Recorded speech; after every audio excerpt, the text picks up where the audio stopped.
Okay, let's take a look at it.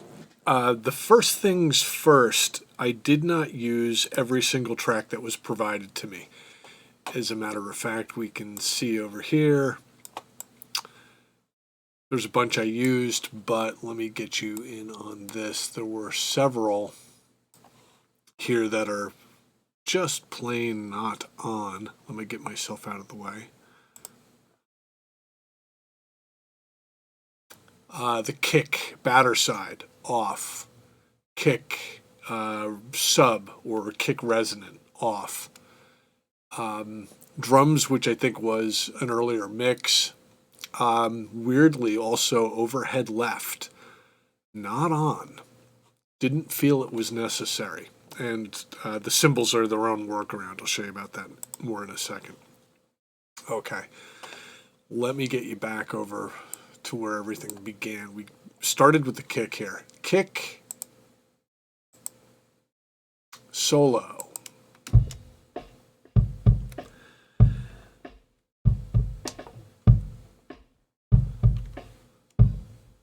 Okay, this was among the more radical stuff that we did here. Let me show you what we got. A little bit of low cut, 54 hertz. Fair amount of high cut, all the way down to 1.7K. It is a kick. There were some changes made to the gating on here that I just kind of dialed in by ear.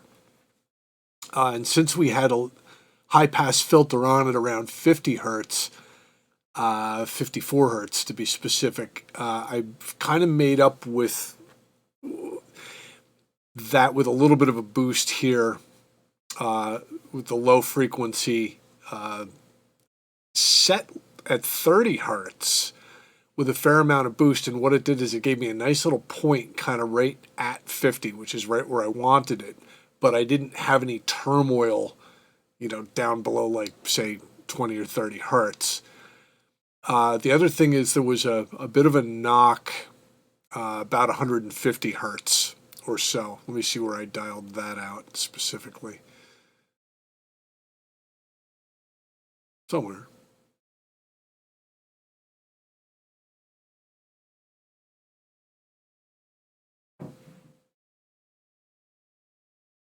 Can't tell.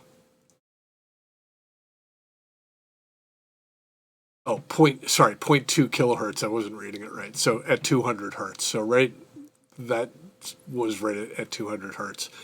And that was pretty much it for the EQ. Compression, a little bit of compression, but dialed over with the parallel on here, 66%. Nothing too crazy with the ratio and the threshold. And some drive with the character set into a specific place. That was about the most hostile thing that we ran on the kick.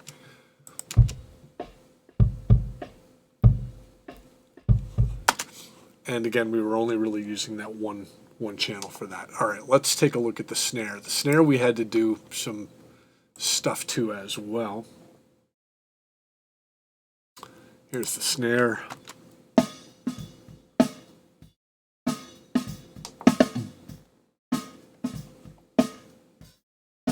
Okay, now let me show you this real quick without my stuff on it. That's what I had to work with. Console 1. Gave it a little more sustain to it. And then snare buzz. And let me show you the snare buzz setting on here.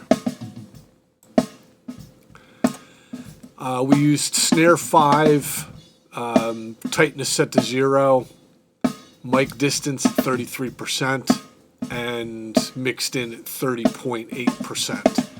And listen to each individual snare on there and mess with the mic distance and this mix button. We also boosted a little bit because it's, for some reason, that plugin, as soon as you start mixing snare buzz in, you got to kind of get it back up to volume and fight it a little bit. All right, so now we have kick and snare.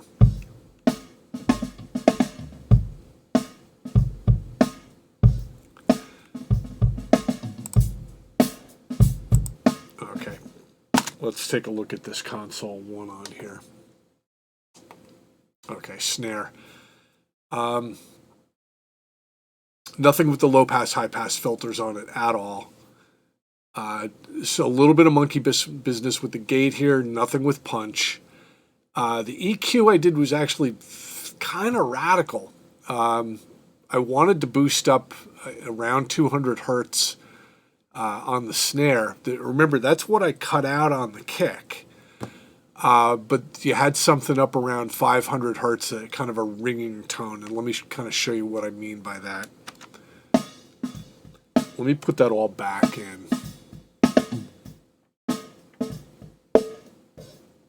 Hear that knock? I didn't want that.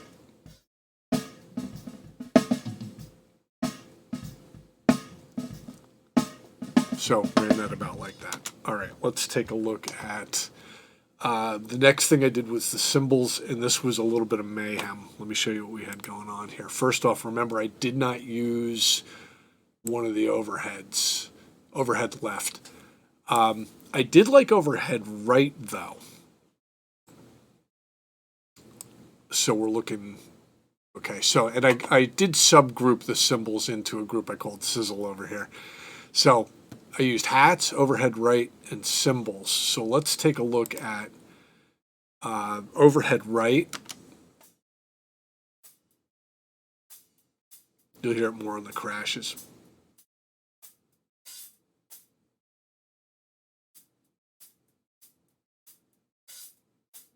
A little bit of hats coming in there. Sorry, that was just hats, my bad. Overhead right.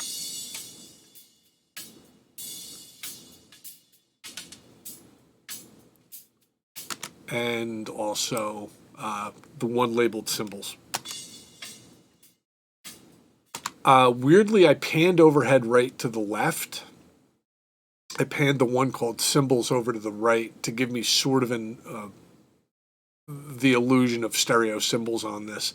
I don't know where the cymbals mic actually was, but this is key here. If I can get you down to look at this. There was a phase problem between these three mics. So what I did is I set overhead right, I thought was the one that lined up the best with the actual snare. So I left the track delay at 0 milliseconds. The hats mic, -1 millisecond, and the cymbals mic, +10 milliseconds. So if I listen to this overall sizzle mix, I don't really get that flanging sort of kind of vibe from it anymore. It seems to be kind of phase aligned now. Okay, let's look at each individual thing here. I don't run console 1. Hey, I'm huge. I don't run console 1 on the group track. I do run it on some of the individual stuff here. So let me bring that up for. Okay, so here's the hats. Nothing with gate, nothing with compressor. The only thing I really ran was, let me get me out of the way, low cut 841 frequency, which you see here, 841 hertz. And then I did about 5.5 dB up around 12K as a shelf. Make sure you switch that to shelf. So that's how we got just the hats mic. The overhead right, this was low cut, what I call high passed, 2.7K. Nothing else on it except for pan. Then cymbals mic, 1.8K. Nothing else on it except for it is also panned. So really just some high pass filtering on those, but done at different frequencies and done to try to keep it where everything works.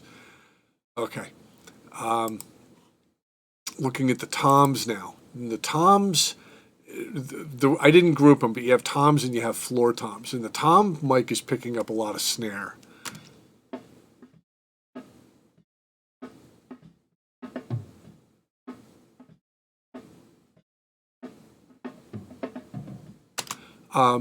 And so what I did is I just kind of brought that one up until I thought it blended. Let's see what we did on the console one for this. High pass filter, low pass filter. I didn't want it carrying any of the kick. I didn't want it carrying any of the cymbals, but I wanted it to have some punch in the mid-range. So everything from 180 hertz down, gone. Everything from 2.4K and up, gone. All right, let's take a look at the floor tom while we're here. All right, floor tom, I did something very similar, but it is a deeper tom, and it does have some stick movement to it. So here I grabbed sort of extra body around 200 hertz, and remember, I did remove that from the kick. And a little extra boost around 200K, a little bit of a swoop in the middle around 500 hertz back down to about normal, but band passed, meaning it's high passed and it's low passed. So that's band passed. So the floor tom itself, you have to wait for it.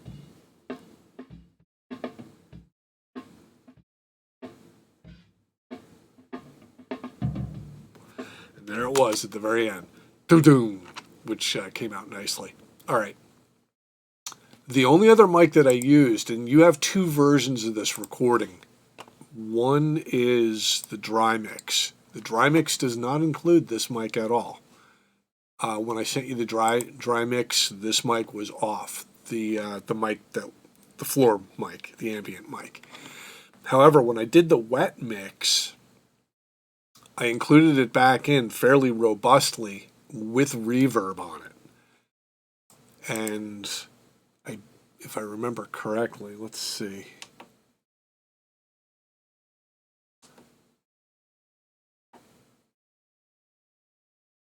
Bear with me while I get this right. Floor tom. Yeah, room floor. And if you look at the SSL, console 1 does nothing. No compression, no EQ, no nothing. And that's how I kind of treat these ambient mics. I don't want to EQ them, because what I do is I treat them as if they're an EQ of their own, because they're not picking up things the way a close mic would pick things up. They're capturing your room, and your room is well treated, and it has a resonance to it. And I want that, and an EQ would just mess with it. Okay, so here's just the room floor with reverb on it.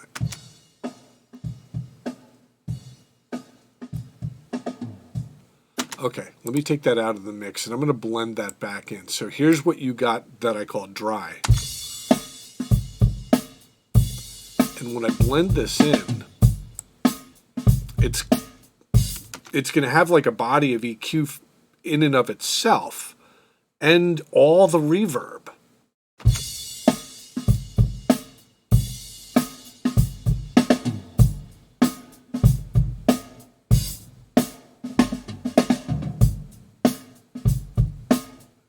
Right about there. So we get that going for us, which is nice. And then for the grand finale, for the coup de grace, we went over to the master channel here, and we put console 1 overall on everything. And this was not on your dry mix. Your dry mix was literally just the mix. What I called wet mix included this. Master. What did I do? Well, I ran, let me get me out of the way. Set up a high pass filter at 18 hertz, just the low rumble, and you're seeing that here. And I kind of heated it up around 80 hertz, 75, 80 hertz, just to put a little bit more thump in it. I found that there was a little bit of a clack happening at around 1.2K, so I dialed that out. And then I brought up the high airy part of the treble a little bit.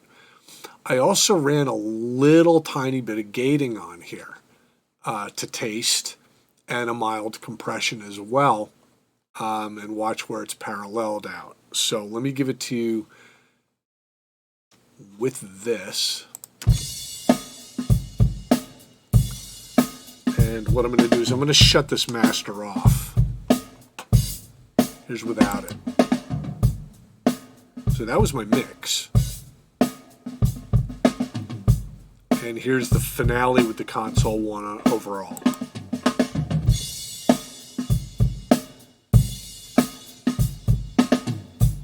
And without. And with. Okay, I'm going to do the same thing without the room mic real quick. I'm going to take that room mic, I'm going to kill it. Ready?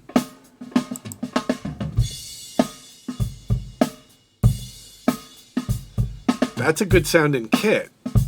I'm going to put it back in.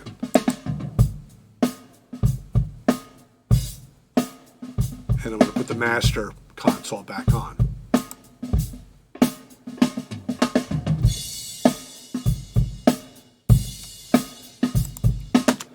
Okay, I think the main keys to watch for here is this. The cymbal overheads in concert with each other, your left and your right, I didn't think sat well together, and I don't know why. There's probably a technical reason. I found it was much better if I just got rid of one of them. You also had a cymbal mic, and I don't know where that was in the room. And other than the fact that I think it was time aligned a little bit incorrectly against the overhead mic, I had to do a little bit of time alignment on that one. And I also did a little bit of time alignment on the hi-hats as well. Your hi-hats were -1 millisecond. Your cymbal mic was +10 milliseconds. And I only used overhead right. But I panned that left because it sat better on the left side. I don't know why. And your cymbals mic, I panned right. And all of a sudden, a lot of the issues with the snare cleaned up, and a lot of issues with the toms cleaned up. So not how you would expect this to be mixed, I don't think, but this is what we did. Anyway, I had a lot of fun doing it, and I hope you dig how this works. I think if I was going to give you some key advice moving forward with something like this, it would be start with nothing and only add mics that are helping the overall mix. And even though you think, well, I have 2 overhead mics, I need them both. No, you don't. One of them was actually hurting the mix. There was no way that I could get that mic to sit in this mix without problems. Not only just in the cymbals, but in the stereo field, and especially against those toms. It was just phase incoherent. It did not work. I don't necessarily think it's a problem with your mic or your mic technique. These things happen. I also left out, there were even a few more downloads that you gave me that I just did not include. As I listened to each one, I thought to myself, well, what I'm hearing on this particular mic, and I couldn't tell you which ones they were, but you can see the ones that I did include.